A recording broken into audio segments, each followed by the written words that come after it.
Depuis un mois, les fonctionnaires de police sont employés à flux tendu sur les différents mouvements des Gilets jaunes chaque semaine. Et au-delà des week-ends, c'est quotidiennement, du lundi au vendredi. Et donc, on annule leur repos. L'épuisement et la lassitude se font largement ressentir dans les troupes. Et il est vraiment temps que cette situation s'arrête, d'autant que, au-delà des manifestations des Gilets jaunes, ça fait 4 ans qu'ils sont véritablement employés, suremployés de manière permanente, malheureusement depuis les attentats de Charlie Hebdo, et ils n'arrivent plus à prendre leur repos, à avoir une véritable vie de famille. Et donc, aujourd'hui, il faut que ça cesse et il faut que le gouvernement apporte des réponses concrètes à ce suremploi de nos collègues. Cette annonce de prime de 300 € est insatisfaisante, inacceptable, tout simplement parce que cette annonce avait déjà été faite il y a 15 jours par Emmanuel Macron lors d'une visite auprès des compagnies républicaines de sécurité alors qu'elles étaient employées sur la manifestation des Gilets jaunes à Paris.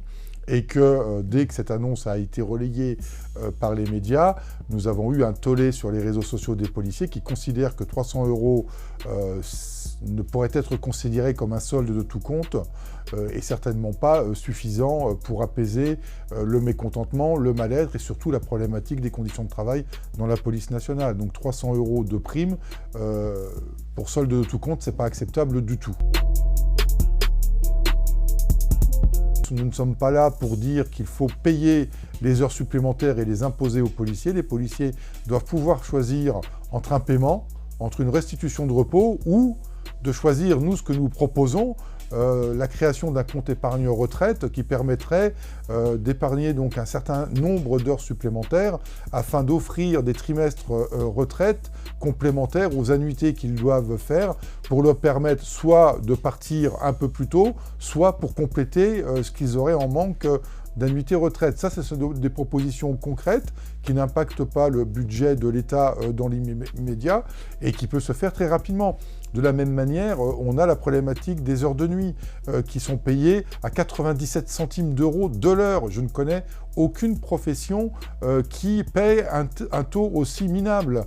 Nous avons aussi cette question des conditions de travail. Là aussi, il y a des propositions et des solutions que nous faisons, notamment un audit, un état des lieux, une enquête de l'inspection générale de l'administration ou de l'IGPN pour évaluer les besoins, voir ce qu'on doit faire. Et une fois qu'on a établi le coût de tout ce qu'il faut en immobilier, en matériel, en équipement, eh bien faire une véritable loi d'orientation et de programmation pluriannuelle pour avoir une politique budgétaire d'anticipation et régler une bonne fois pour toutes l'absence d'anticipation de ces 30 dernières années.